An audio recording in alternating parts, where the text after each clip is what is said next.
Hello, everyone, and thanks for joining us on the program today. I'm Amarachi Ubani. Here's what's coming up within the half hour. U.S. launches new strikes on Iran, targets missile sites and boats attempting to place mines in the Strait of Hormuz.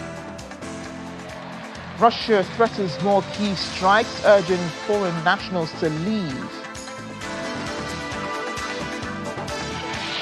Plus, at least 4 people are killed as a school minibus collides with a train in Belgium. Let's begin the world today. Well, welcome to the program once again to our viewers here in Nigeria and around the world.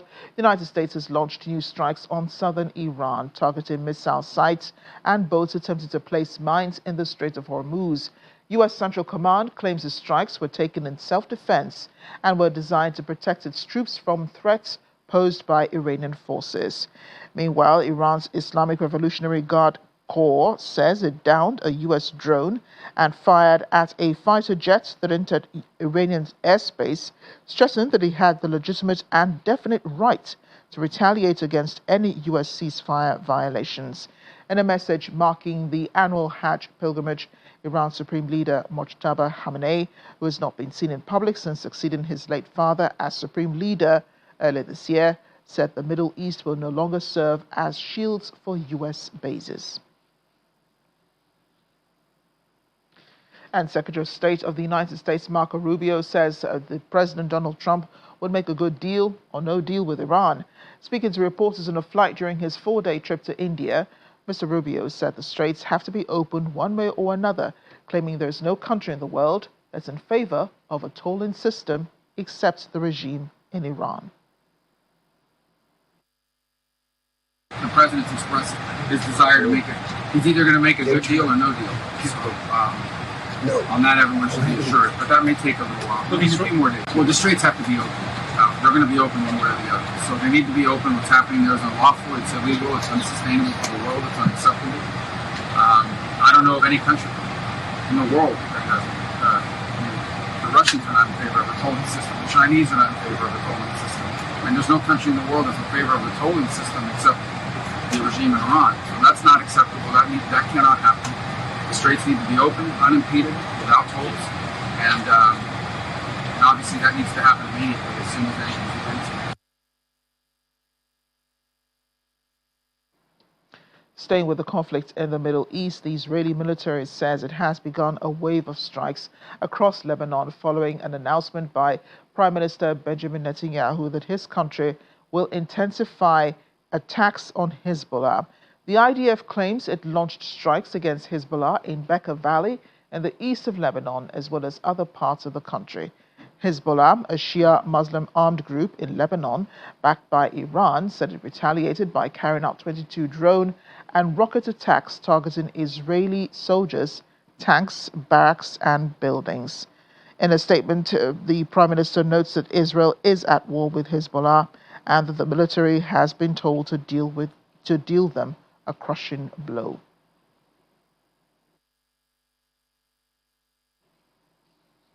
Let's bring in our Washington correspondent now, Maria Bird, who's been monitoring what's been going on with the strikes in Iran and the U.S. response and Iran's response as well. Maria joins us from Washington. Maria, thanks again for joining us on the program today. And the messaging from Washington, Maria, is pretty clear. With these strikes on Iran, they resumed just a day after the U.S. and Iran were talking about negotiating a peace deal. It kind of seems like the U.S. really does not care, about that deal with Iran and will continue its foreign policy towards the nation, whether or not a deal is, made. Am I right? So, this is kind of, as we know, the president is one that does not toy with his words. He's very clear and direct about what he means.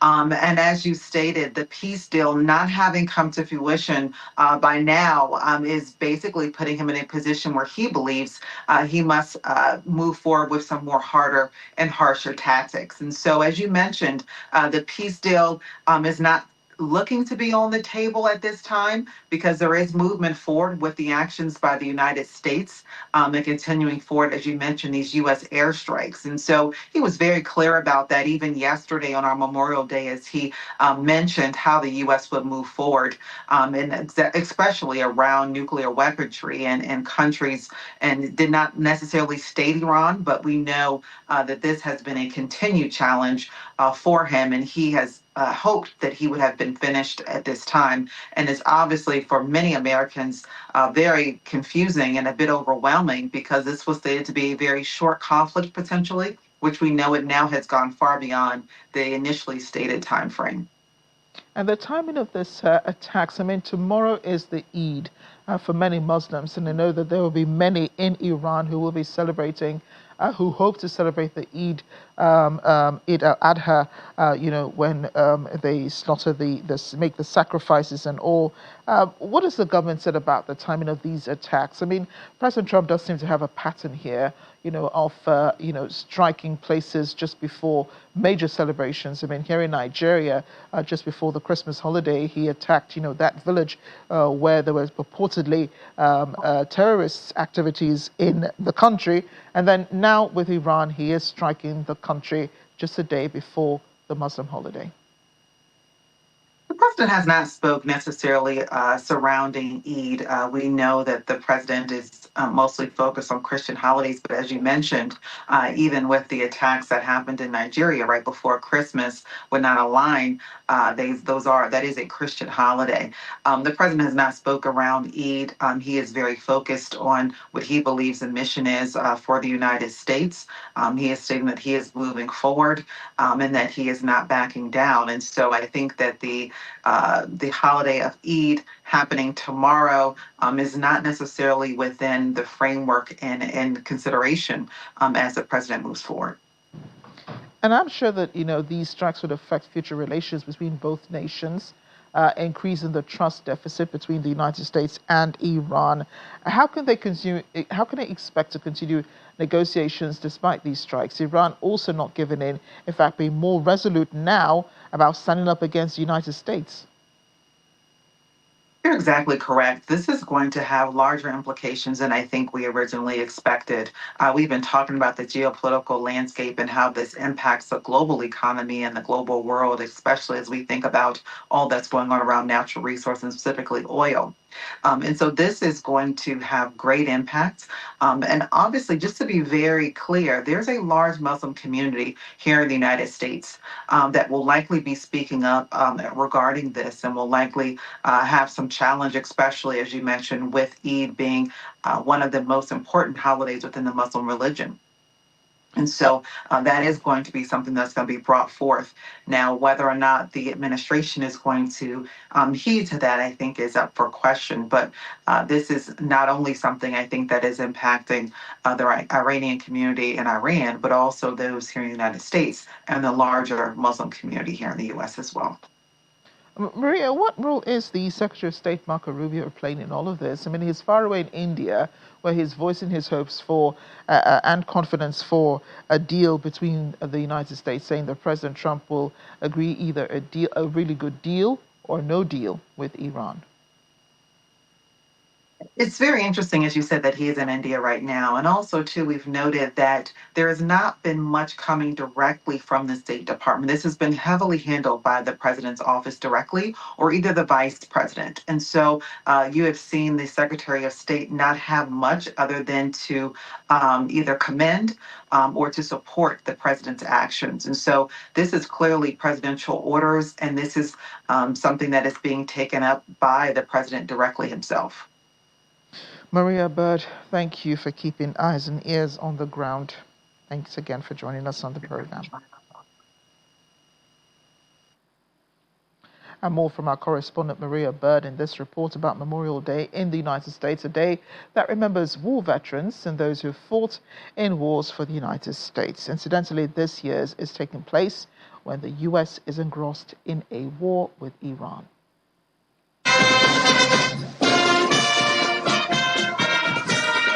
The United States starts the 250th year celebration on Memorial Day, as parades and memorial services brought thousands of visitors to the capital of the United States. President Donald Trump has remarks at the Tomb of the Unknown Soldiers in commemoration of fallen U.S. soldiers around the world. From Panama City to Saipan, from the Netherlands to North Africa to New Zealand, this whole planet is adorned with memorials to America's fallen and to America's greatness, to their courage, carved in marble and engraved in the hearts of all of mankind. We will never forget you. U.S. President Donald Trump did not let the day go by without mentioning the fight against nuclear weaponry. In Operation Epic Fury, we lost 13 wonderful souls, wonderful, special people. These incredible men and women gave their lives to ensure that the world's #1 state sponsor of terror will never have a nuclear weapon. Oh, and they won't. They will never have a nuclear weapon. I'm sure you know that. Since the beginning of 2026, the U.S. president has been renovating the National Mall and other historical landmarks in Washington in preparation for the 250th year anniversary of the United States. These celebrations are expected to last from Memorial Day through Independence Day on July 4th. These celebrations are expected to be monumental. From Washington, Maria Bird, Channel Television News. Away from the United States, Russia has threatened to launch a fresh wave of systematic strikes against Kyiv days after carrying out one of its largest attacks on the Ukrainian capital since the start of the war. According to a statement by Russia's foreign minister, the new strikes will target decision-making centers and command posts alongside drone manufacturing facilities in the city. However, Moscow has urged foreign nationals and diplomats to leave Kyiv as soon as possible and warned citizens to stay away from administrative and military buildings. In response, Ukraine said Russia's threats were nothing short of shameless blackmail and urged allies to increase pressure on Moscow. The European Commission has dismissed warnings from Russia to evacuate Kyiv, declaring its diplomats will remain in the Ukrainian capital. European Commission Foreign Affairs spokesperson Anita Hipper stated that the Kremlin's threats smell like desperation, while emphasizing the EU is maintaining its full presence and operations on the ground. Briefing. Let me start by sharing our deepest condolences to the victims' families and their loved ones after today's tragic accident here in Belgium between a train and a school bus. As President von der Leyen just posted, we are grieving with Belgium, with the parents and the families and friends of the victims. What we have seen is that Russia is only trying to sow panic, issuing these threats. They want fear and isolation in Ukraine and elsewhere. But we have a clear message. This will not work. In fact, the EU is maintaining its presence and operation in Kyiv. And these threats smell like desperation. As the High Representative also pointed out in her tweet, Russia is losing in the battlefield, so now it resorts once again to threatening civilians and civilian infrastructure. These attacks are unfortunately a daily reality for Ukraine, for Kyiv and its citizens, and in fact also our delegation on the ground and the HQ of our civilian mission has been hit in reckless attacks. We recall once more that any international intentional attacks against civilians and non-military objectives are war crimes. All commanders, perpetrators and accomplices of these grave violations of international humanitarian law will be held to account. French President Emmanuel Macron has welcomed Thailand's Prime Minister Anutin Chanwarakul and his delegation to the Élysée Palace on an official visit aimed at strengthening bilateral relations between France and Thailand. According to officials, the discussions are expected to focus on expanding cooperation in trade, investment, defense, climate policy, tourism, and technology as both sides seek to reinforce long-term strategic engagement. President Macron said the visit reflects a shared commitment to deepen cooperation between Europe and Southeast Asia. Well, the Thai Prime Minister described France as a key partner for Thailand's global economic strategy, adding that Bangkok aims to expand cooperation in innovation, infrastructure, and sustainable development. The meeting marks a continuation of high-level exchanges between the two countries, following previous diplomatic engagements and ministerial visits in recent years.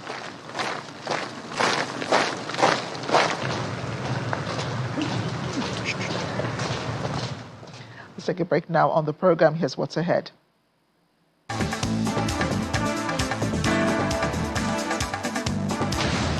Yeah, they're all butterflies, so they're colorful and vibrant.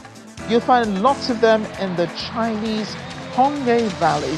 It's drawing crowds of tourists just to see these wonderful creatures. Stay with us.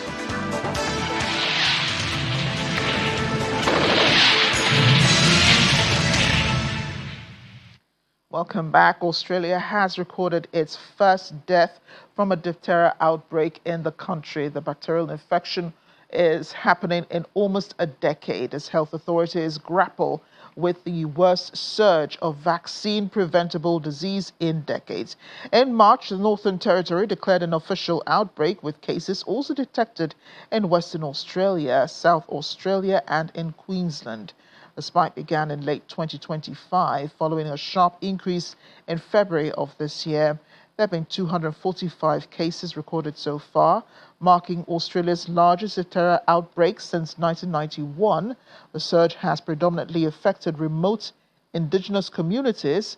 Between January of last year and May this year, the Northern Territory reported 163 cases, including 48 respiratory infections and 115 cutaneous cases which spread via skin contact.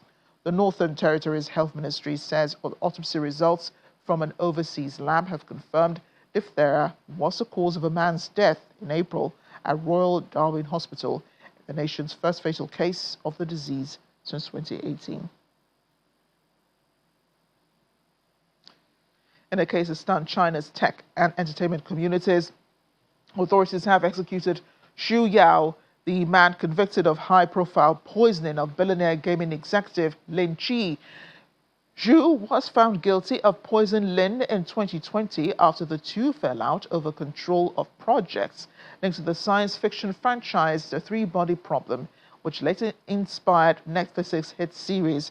Court documents said Xu disguised toxic substances as probiotic pills and gave them to Lin, who died days later at the age of 39. Authorities described the crime as extremely despicable.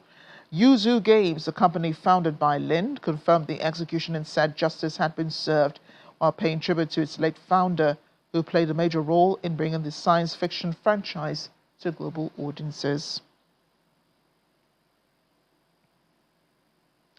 Two school children and adults have been killed in a collision between a train and a school minibus in Buggenhout in Belgium. According to federal police, the bus, which was carrying 7 children, a driver, and a chaperone, was on its way to a special education school. She added the minibus driver had been driving on a street parallel the railway and then turned left onto the level crossing while the barrier was already down.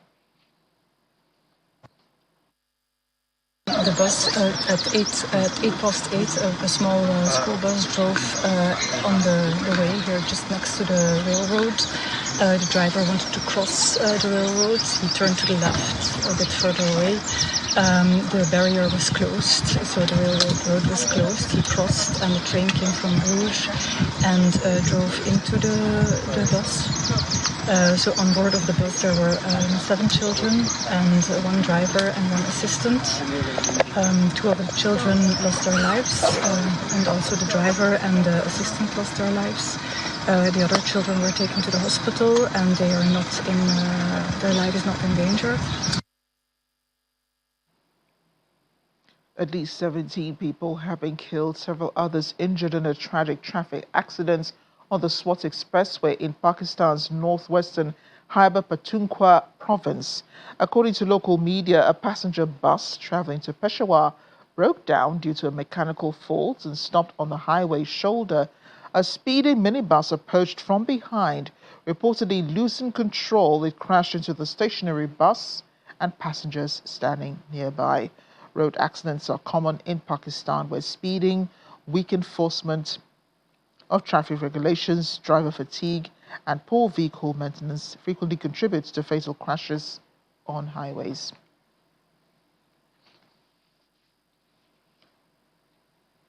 The UAE's Operation Chivalrous Night 3 has distributed Eid clothing, toys, and gifts to around 250 orphan children at the Al Rahma Orphan Care Institution in the Gaza Strip. Children and families gathered as organizers handed out the boxes of clothes and hosted recreational activities to lift their spirits amid the humanitarian crisis. Relatives of the children were grateful for the support, saying the assistance helped ease the burden on families caring for orphaned children during difficult conditions in Gaza. Officials say the initiative forms part of the UAE's wider humanitarian campaign under Operation Chivalrous Night 3, which has been delivering aid to Palestinians since the start of the Israel-Hamas war in October of 2023.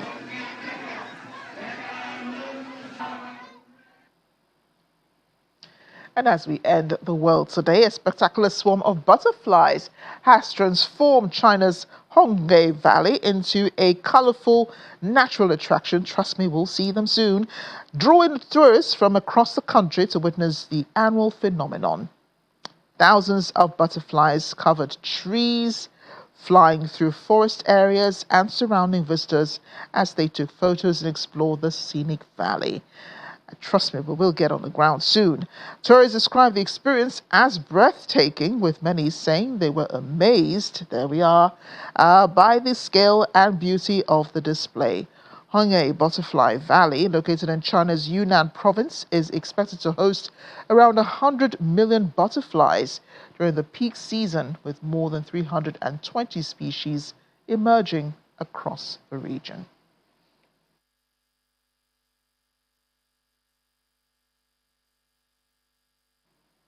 And that's the world today. Thanks for watching. I'm Amarachi Ubani.